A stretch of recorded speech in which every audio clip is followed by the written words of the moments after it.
Back on Open Line, we're going to get right to the phone calls. Got a lot of people calling in. We appreciate it. Michael is up next. Michael, welcome. Hello, good evening. Good evening.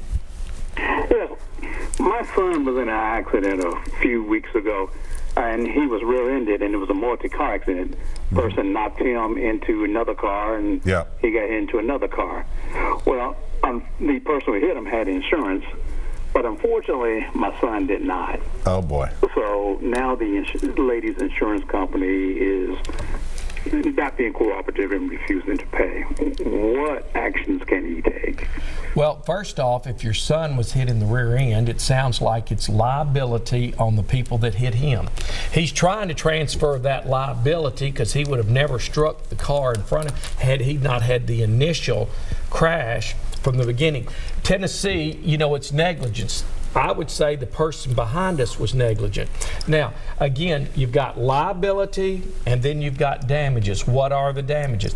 If it was a very minimum tap from his car to the one in front, you'd like to know that. If there's personal injuries, you'd like to know that. So there's some things he should hire a lawyer immediately to try to mitigate what the damages are. And father, I try to make sure he'd get some insurance immediately, so if we can get past this hurdle, he won't ever face that again.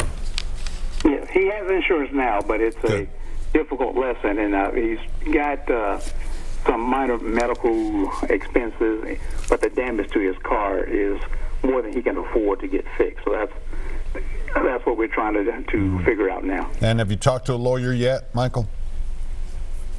You know, my son is he's an adult. I'm trying to let him handle his business. Okay. He's going to try to call one. Yeah, that's the best advice I can give you tonight. It is overwhelming, and so many people get confronted, and the children are embarrassed. They don't want to tell dad. They don't want to get a lecture. But we're going to have to get involved because it'll get out of hand, and they need some guidance. Yeah. Good luck. Proactive approach. You can stand on that. That's Kevin Kennedy always. Thank you. And I was going to ask you. You know, sometimes. I have friends who are lawyers. I know you. Yes. If I ever needed you, I hope I don't. But yes. Sometimes, if you hire a lawyer just to write that one letter. Come on, just to pick up the phone. Pick up a phone, or I've always found that it's worth paying for a lawyer's time a little bit up front, where you know, hey, I've got some rights here. Yes. And it can be magical how quickly. They see that you've got a good lawyer on your side, and that letterhead comes in, Kennedy Law Firm. Come on, it is so true. I said you ought to be a lawyer, Rory, because he's answering these just like a lawyer. But the truth is, we get ahead of that problem. Right. And when they see that it comes from a substantial law firm, and what's everybody do? First thing they do, they go look on the internet. How big is this group? Who are these people? How long have they been in business? You're not going to push them over. And so they're not going to bully. They're not going to intimidate. And so even if it were on me, my sons, both my sons are doctors, I would say we would just take your advice that you just gave to the viewing audience in this broadcast. Yeah, just write that letter, get in contact, and it'll make you sleep better just a little. It will count a whole lot. One of the people that I talked to at one of my offices one time, they worked at a wealth management law firm. I said, well, what did you learn?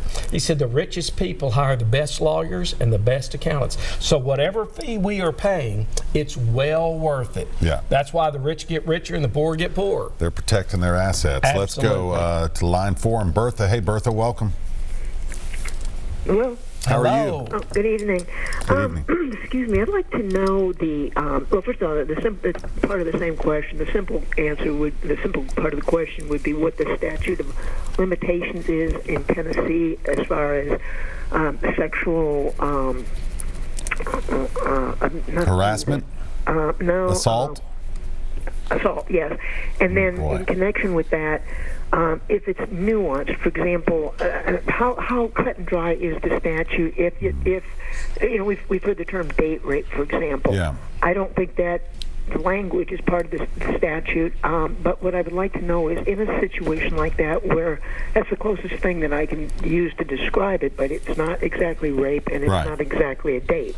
Right. So okay. Does a person have a a hearing in that instance? Okay, let me address that.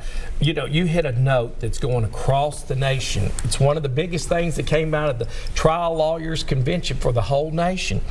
Right now, public policy is an outcry over people who were molested as children, and then they come back and they say, hey, statute of limitations is run.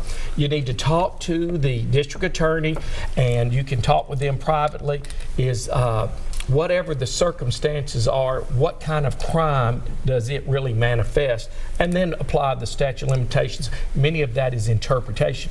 But what's going on across this nation, there's outcry everywhere that says if this child was molested at 9 years old, they still need to have a person held accountable. So you're going to see legislation introduced in Tennessee, federal legislation that's going to swing the doors open, and of course the lawyers will be bringing lawsuits against these individuals, not only the criminal problems, but just like the Epsteins of the world that had resources, here's massive lawsuits against them, and if they died, then they bring it against their estate.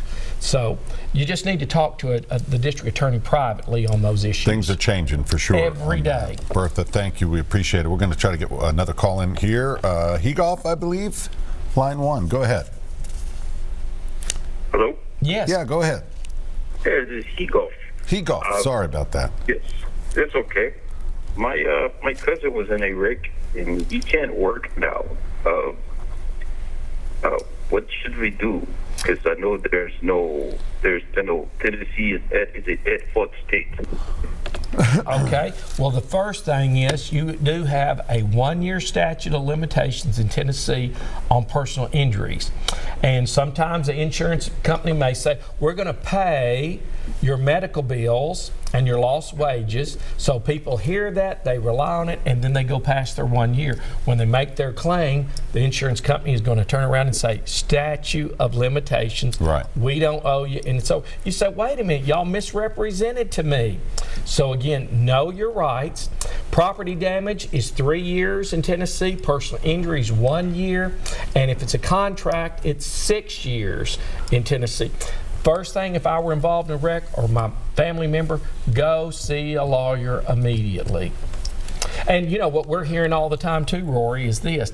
Insurance companies, so if you were involved in a car wreck and you said, well, okay, I tried to get over it and I didn't go see the doctor till a week later because my back still hurt and I was having headaches. The first thing the insurance adjuster is going to say is, oh, there is a lapse in treatment for Rory, so we're not covering it. So what is the word to the wise? If you're involved, go get checked out immediately because you are building your case from the day the accident happens. If there's any room for interpretation, the insurance company will interpret it against you. You'll hear the old lawyer maxim, assume nothing. Well, I assumed that I'd have a reasonable amount of time to see the doctor. That's the old days. You're now in the new days. It's changed. It's changed. Wow. All right. 737 plus is the phone number. We're going to take another quick break here, and we're going to try to wrap things up here. This has gone fast tonight. It so did many go good by calls. fast. All right. We'll take a quick break, everybody, and be right back. Stay with us.